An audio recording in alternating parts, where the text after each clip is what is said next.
Fala pessoal do nono ano, beleza? A gente está aqui hoje para mais uma videoaula aí, né? Vamos dar sequência no conteúdo, né?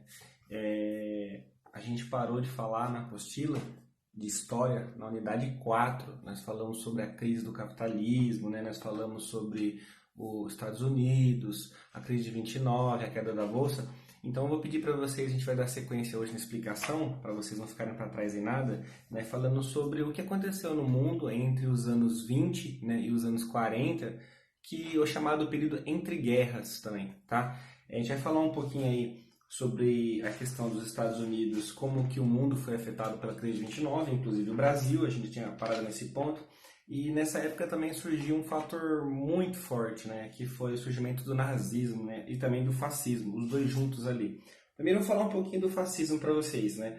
O fascismo ele surgiu na Itália, tá? A ideia de fácil, a palavra fácil, né, vem de feixe de varas, né, que é a ideia de união.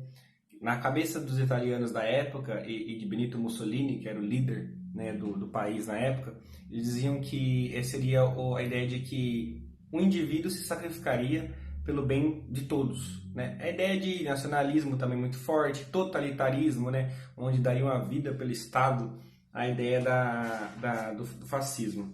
Se vocês analisarem bem na apostila, fala um pouquinho do Partido Fascista Italiano, né? De Benito Mussolini, né? São regimes totalitários aí que surgiram na Itália na época, na qual eles colocavam o Estado acima de tudo. Né? E não só o fascismo também na Itália tinha essa ideia de Estado acima de tudo, mas também o nazismo na Alemanha e também o stalinismo na União Soviética, né? Que vocês já viram aí com a Revolução Russa, o que aconteceu lá. Né? Vocês vão ver aí que para conseguir apoio da sociedade, eles faziam de tudo. Né? Faziam discursos, paradas, faziam desfiles para conseguir o apoio das camadas sociais. E aqueles que fossem contra, né, vocês podem ver na apostila como está dizendo aí, eles eram meio que sumiam, né,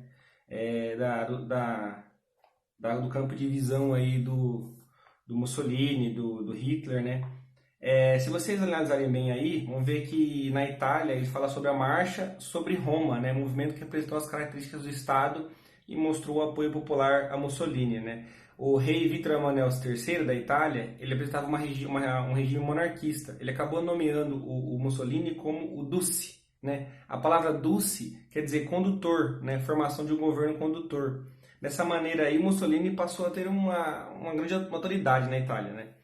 Você vai analisar também que um ponto muito importante em relação aos trabalhadores aí que foi citado na Itália foi a Carta del Lavoro, ou Carta do Trabalho, né? Na qual eles asseguravam alguns direitos dos trabalhadores. E você vê como isso tem a ver com a vida da gente também, porque dizem que presidente Vargas no Brasil, usou muitos pontos dessa Carta del Lavoro meio que adaptadas para a versão brasileira, né?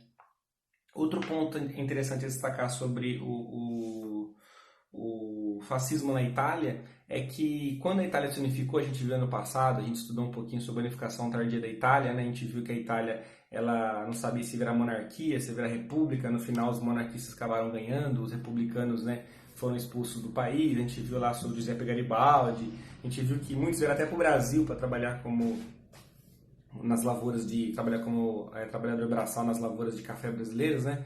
E um ponto interessante é que o Vaticano, né, digamos a cidade de Roma, o Estado do Vaticano, ele não aceitou essa unificação na época, né? E para conseguir o apoio do Vaticano, o Mussolini, em 1929, reconhece o Vaticano como um país. É meio que um país dentro do país. Tipo, dentro tem a Itália, dentro da Itália tem o Vaticano, né? E o Vaticano é considerado um país, porque tem a própria polícia, a própria forma de governo, né? Até hoje, assim, quem aceitou foi o próprio Mussolini aí que reconheceu, mas em troca de apoio, né? Porque daí ele teria mais poder na Itália.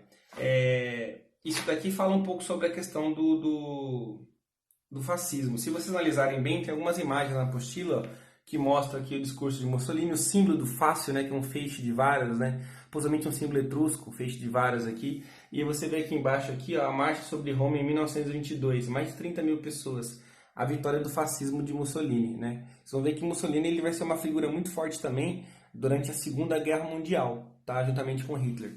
Né? Eu vou parar esse vídeo aqui, falando um pouquinho do Mussolini e vou dar isso em outro vídeo falando um pouquinho do nazismo na Alemanha, tá bom? Para não ficar dois vídeos muito longos, beleza, galera?